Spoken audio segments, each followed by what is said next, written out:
Hi there, my name is Mima, and today I wanted to do kind of like a little sewing vlog slash mini tutorial about how to make your own little fabric bins. I made these late last night and they were so easy to make. I made both of them in like an hour, I would say, and I was like, I need to share them because they're just so cute.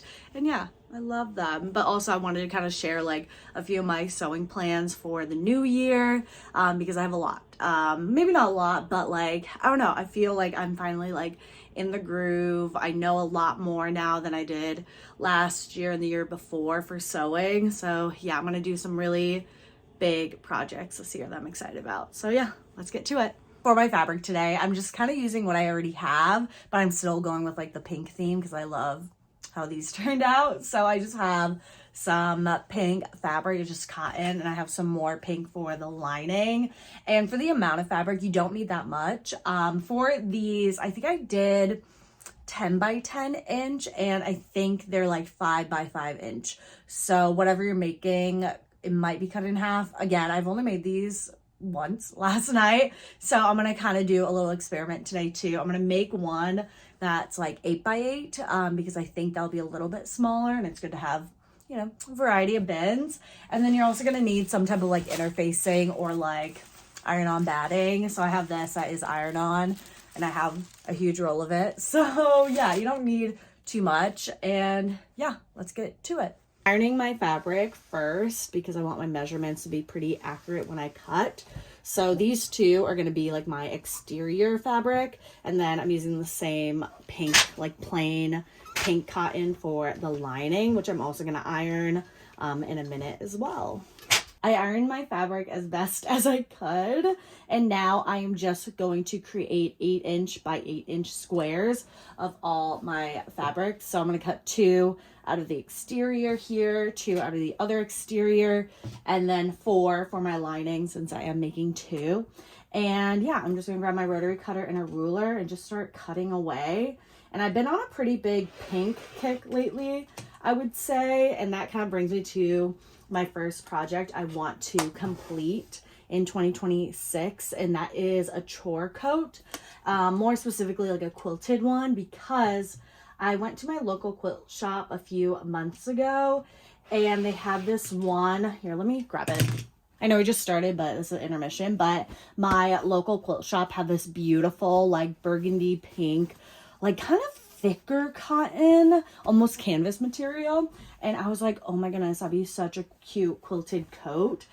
So yeah, I got a bunch of that. And then I also bought like this really nice, what is it, cotton for the lining, and then some burgundy. It's covered in fur right now, but for like bias tape. But yeah, that's gonna be like my first big project because I think that color in like the spring would be just so pretty.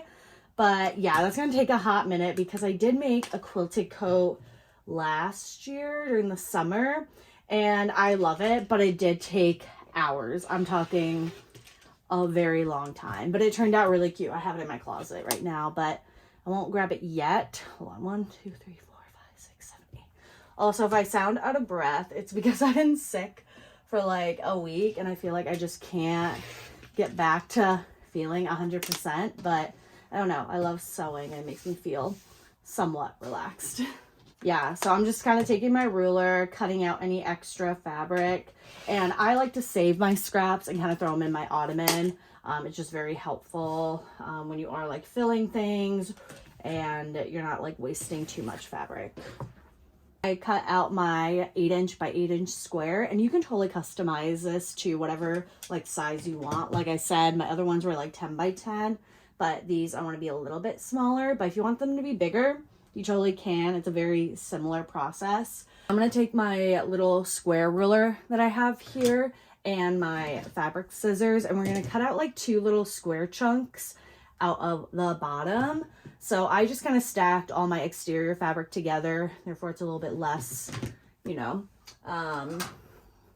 work, I would say. And I'm actually going to first mark it with like a chalk pencil, but I'm going to do 2-inch by 2-inch squares. And I think on the 10, I did 2.5, which was fine, but I think 2 won't make too much of a difference. I don't know if you'll be able to see that, but I'm just marking a 2-inch by 2-inch square that we're gonna cut out. So I'm just gonna cut it. There we go.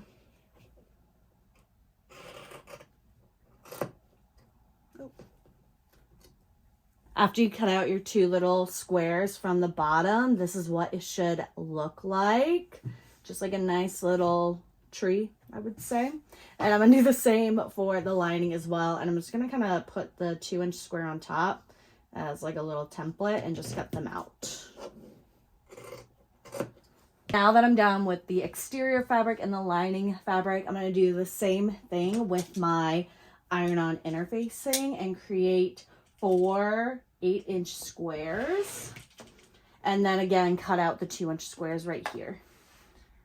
Now you should have, again, I'm making 2 bins at the same time, but you should have your little interfacing ready to go along with your exterior fabric and then the lining fabric for each bin. And now it's time to kind of like assemble our little quilting sandwich. So take your interfacing, and mine is iron-on, so like the iron-on part is pretty like rough, and I'm going to put one of my exterior fabrics on top, and we're going to iron that down for all 4 of my exterior pieces here. And another project that I've been really wanting to do is make another quilt. I started one last year and I just did not enjoy it. I don't know why. It was just a lot of like little squares and cutting, and I feel like I wasn't making a lot of progress. So I'm hoping to make a quilt this year, but I'm gonna make it more chill and more relaxed. I'm gonna start with like a baby one for one of my friends, and then probably make another larger one before like the holiday season. But yeah, that is another project I do want to complete. But now we're gonna go iron these. And another project that's not like quilting related is that I want to make another tote bag. I love making tote bags, they're really fun. But I saw this like little like puppy one from Anthropologie, like in their like ad or magazine, whatever you want to call it. And I was like, I would love to make one with my dog on it. She's here right now. She's a little pouty, but I just thought it'd be so cute, you know, again, for like the spring, summer, having a cute, fun tote bag. And again, it just looks, you know, doable. But I don't know, I love applique and I want to get back into it because I did it a lot last summer. But you know, you kind of have to take a break from sewing or like certain things, and that's why during the winter I haven't been like sewing a lot of like clothes because I just don't need it. I've been wearing like, I don't know, sweatpants and like a sweatshirt almost every day because it's so cold. If you can't see right here, it's I think like 10 degrees out. But during the spring and summer, I do want to make some more clothes. I love like making the Lane pant by Sig Graham, and I want to make more, but in like, I don't know, more fun patterns. I think I did a lot of like basic pants last year when I made them, and now I want to make more fun, colorful ones like gingham, swirly patterns, and even add more like ruffles, and maybe even make like a cargo pant one. I think that would be really cute. But yeah, I just gonna iron these somewhat. Hold on, there we go. But yeah, it should be pretty sturdy on the iron-on interfacing. And now we're gonna mark our lines for quilting. Hey, can you say hi?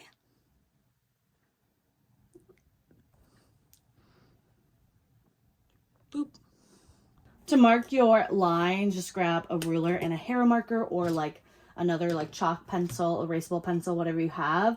And I'm just gonna mark my first line, and they don't have to be straight lines like this. They can be like diamond or swirls, whatever you want. It just kind of helps, you know, attach the exterior fabric to your lining, and that thread will help it like stand up as well. But hopefully you can see that, just one nice somewhat straight line. Yeah, so I'm just gonna do that for all of my other exterior fabric here. I'm replacing my regular foot with like a walking foot, which came with my machine, but if it didn't, I know they're pretty affordable online.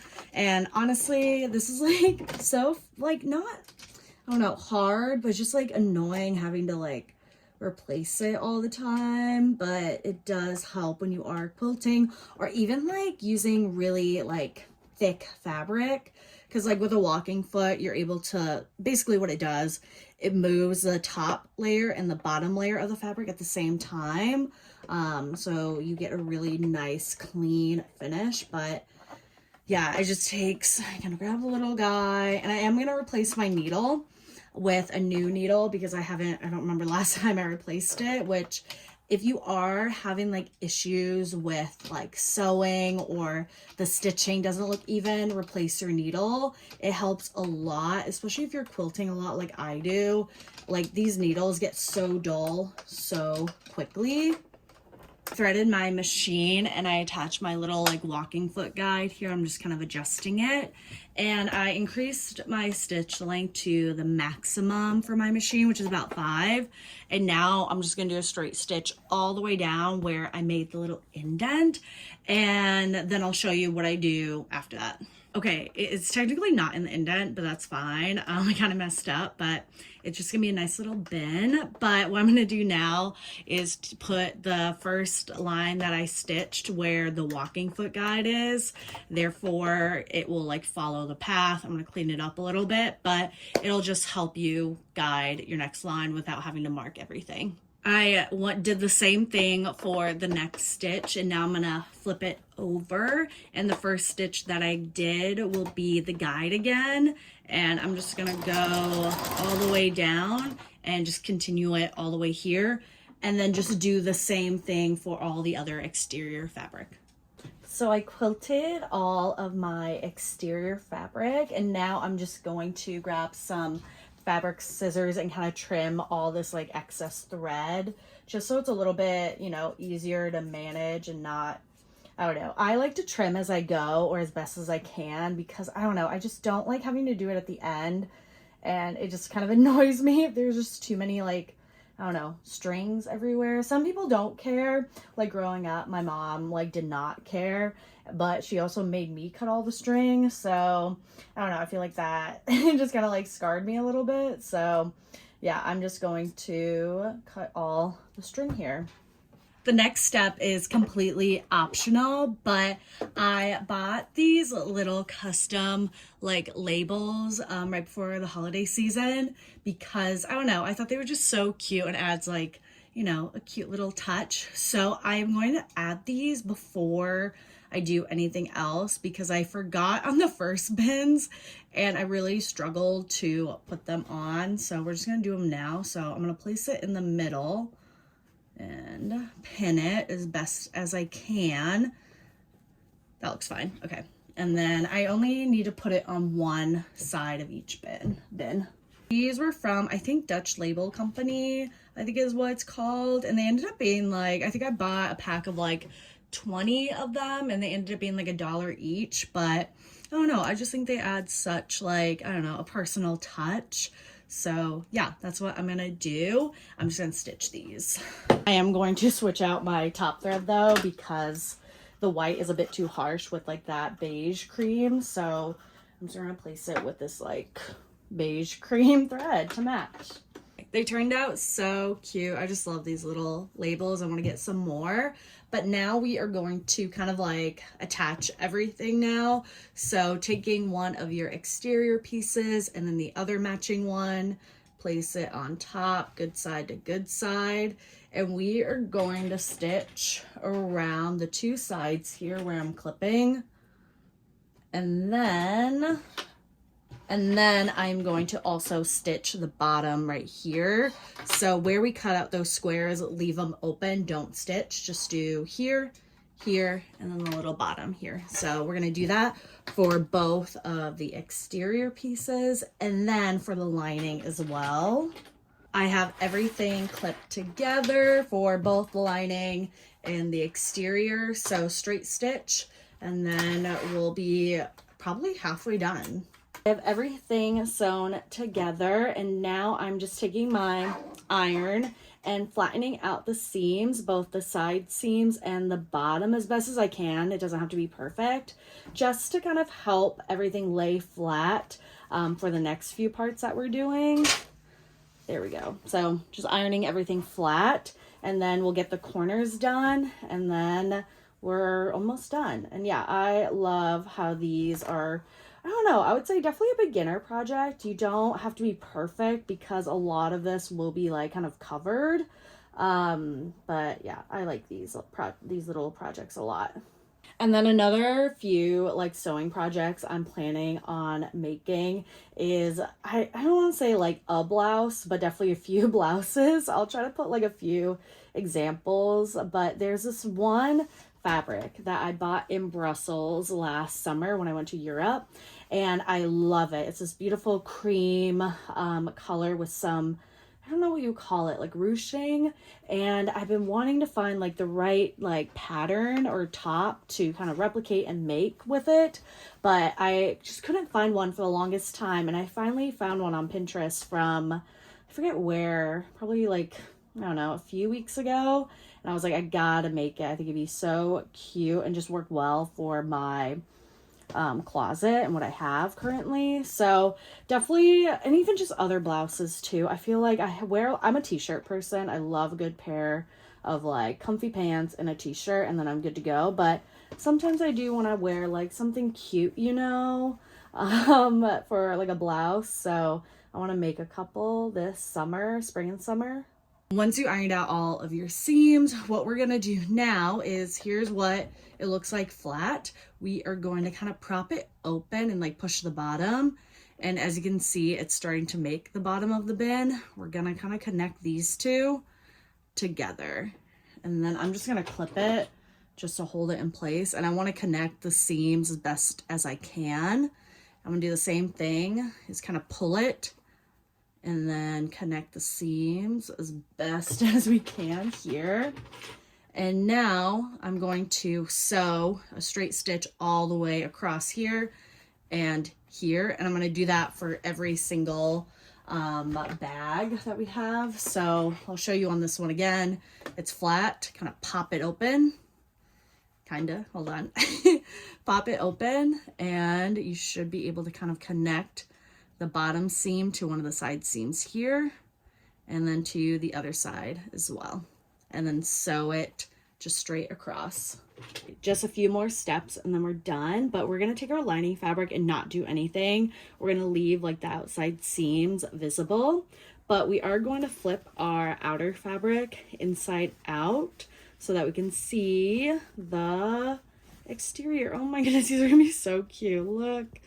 Oh my goodness, they're so tiny. Okay, I love these. And then we're gonna take one of them and put them in the lining. And you wanna match up the side seams together and clip them on both sides here. I'm just clipping all the way around, and I'm just making sure that I leave like a good opening, probably like 3 inches for this size, because we're gonna probably flip it inside out using a little hole here. But yeah, so we're just gonna do that again. So take your lining, flip your outer fabric inside out. Oh my goodness, they're so cute. And now we're gonna take our outer fabric and shove it in the lining like this and connect the side seams together and just clip all the way around. And then we're just gonna do another straight stitch, leaving about like a 3-inch opening to turn our little bin inside out.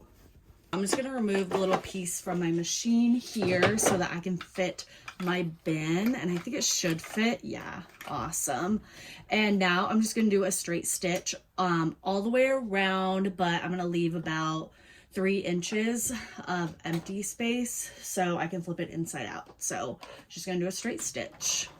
As you can see, I can see where I started my stitch. So I'm just gonna leave again like a 2-3 inch opening, back stitch. And then we are gonna clip it and trim. And now when you, we can flip it inside out, and we'll kind of iron it in a little bit, but just want to show you what it will look like. It looks so cute. I love how tiny these are.